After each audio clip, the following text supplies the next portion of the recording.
Hello, everyone, and welcome into the SunDevilSource Postgame Show. Chris Cartman and Blake Neiman here with you after a wild one here at Desert Financial Arena. 84-82, the final score here from DFA. ASU comes out on the losing end of an overtime thriller with Washington, who comes out victorious. The Sun Devils now fall back below about 500 on the season, 13-14 overall, 7-9 in the Pac-12.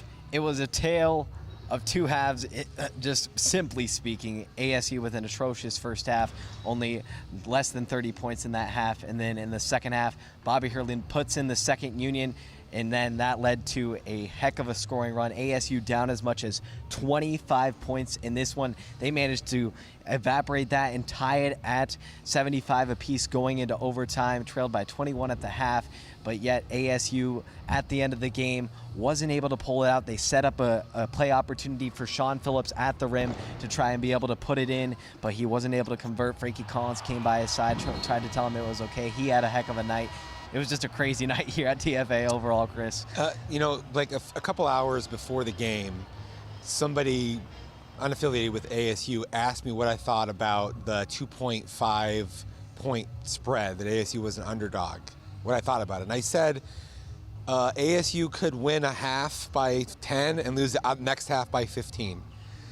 And literally said that. And the reality is that ASU is a roller coaster. There's a bipolar nature to this team. And so even when ASU fell behind on the 16-0 run by Washington to end the first half, before that actually ASU was not playing well, but not in necessarily bad shape.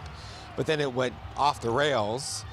And then a minute and a half or so into the second half, Hurley was livid and he pulled everybody off the floor, put his son on the floor for a minute, which never happens that early. And then all of a sudden they had a different energy about them. He called it a Jekyll and Hyde, element. That's not really what you want to have in your team, but they looked lethargic and uninterested almost in some ways in the first half. And the shot selection was bad.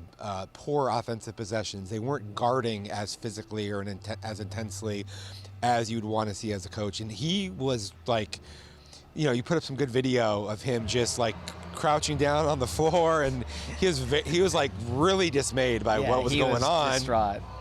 And then it was almost like a Larry David Curb Your Enthusiasm meme in the post-game press conference that he had, where it was like he didn't know whether to be pissed off or pleased because the way that the guys battled back. He was conflicted, yeah. That would have been, ASU lost, of course, but had ASU won, and it had plenty of opportunities to do so, missed 5 free throws in the last minute of regulation and still forced overtime, that would have been the largest comeback in Pac-12 history. Wow.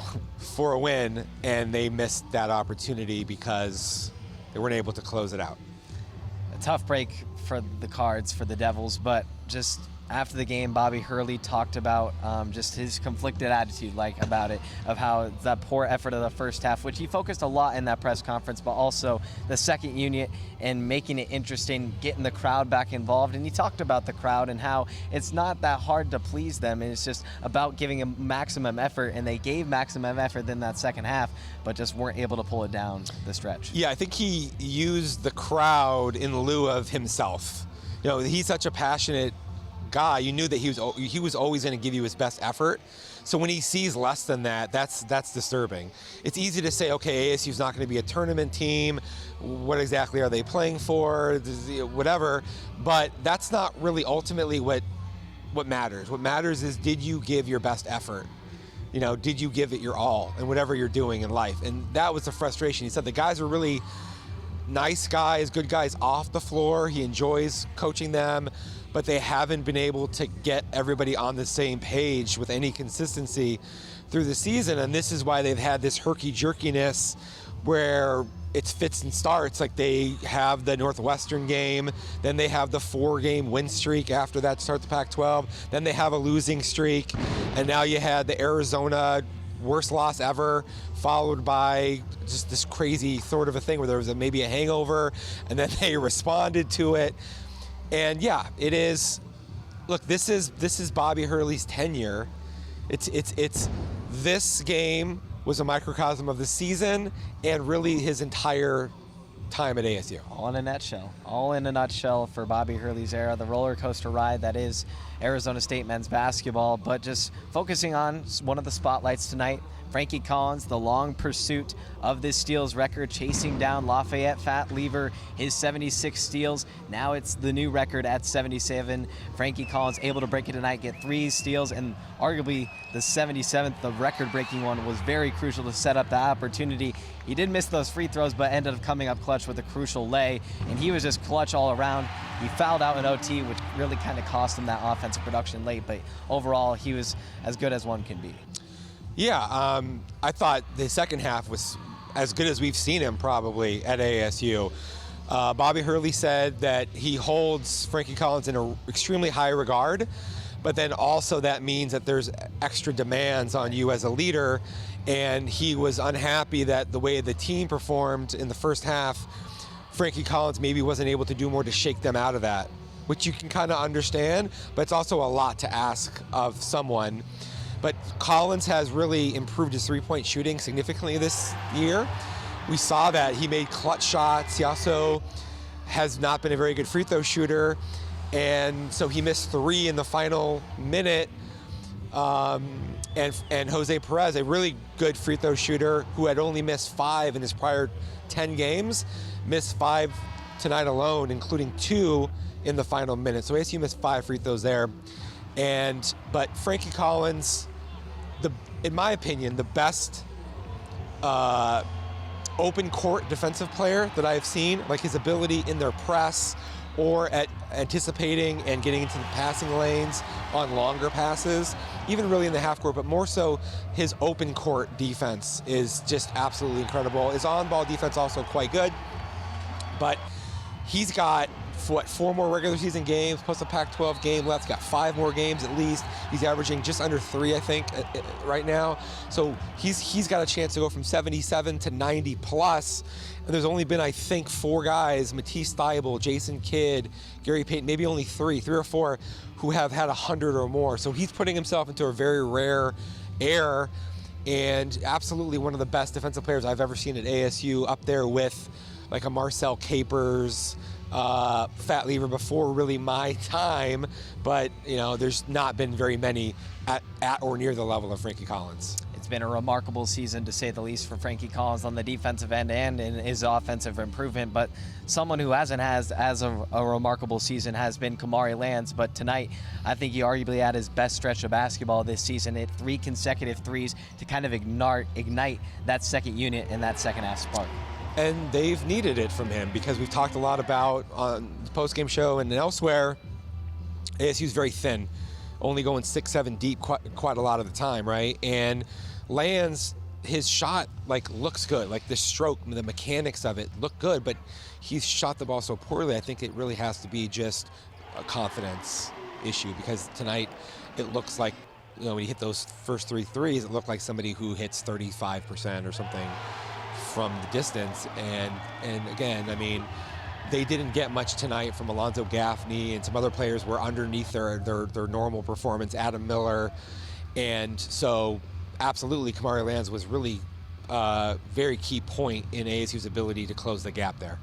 Like we mentioned off the top, ASU now falling back below 500, and Bobby Hurley ended his press conference with the question you asked, and he said that even though we're a game below 500, it feels like we have 3 wins all year, and that's kind of what we've been saying of kind of the microcosm of the season and the tenure all in one basket, in one nutshell. He's so competitive, and you know, the way he gets after refs, the way he gets after his own team, you can tell that it just bothers him at a very core level to see guys not giving their all. And you know, we live in this era, the NIL thing, and guys are getting paid, and there's transfers happening every single year. It's hard to get a group together and gel and understand what the culture expectations are that you build and grow. And so they've also had injuries. They had Adam Miller was out, Phillips was out, they got other guys out of the lineup, and they just haven't been able to get that together, which, when coupled with their offensive half-court challenges, which are significant, it's understandable why he would feel like just winning a game is so hard, and there just haven't been enough of those to make you happy. And then as it relates to what we're saying about this bipolar nature of ASU under Bobby Hurley, they had the 3 20-win seasons in a row, probably would have been 3 tournaments in a row if not for the pandemic, preempting the 2020 tournament, and then they fell dramatically off from that. 2 losing seasons, even with Josh Christopher and Bagley, and having a team that you thought was going to be really talented. They had no chemistry. Then you rebound from that to have a good season last year, NCAA tournament team, but then you lose Warren Washington, Devin Cambridge, DJ Horn, and now you're back into the situation where you scramble to add all these new players, and you kind of have decent talent, but you're not able to marshal them and get enough out of them. And that's it's just got to be a very frustrating thing for him. And he also kind of said it's his fault. He said, it's my responsibility to be able to get us to play at the level that we need to play at, and we haven't been able to do that. So I respect that he's taking ownership of it, because it's true. But man, the guys also miss a lot of layups and close shots. You mentioned the Phillips one. There were others earlier. Coaches it's their obligation to get players who can make shots, right? But then also, if you get players pretty good shots and they just miss basic shots, that's just an extremely frustrating thing. And you saw it tonight. It was very apparent that it was wearing on him a lot. Yeah, kind of a culmination of frustration and a frustrating season for ASU. Again, they fall 84-82 in overtime to Washington. Chris Cartman, thanks so much for your insight. I'm Blake Neiman signing off from Desert Financial Arena.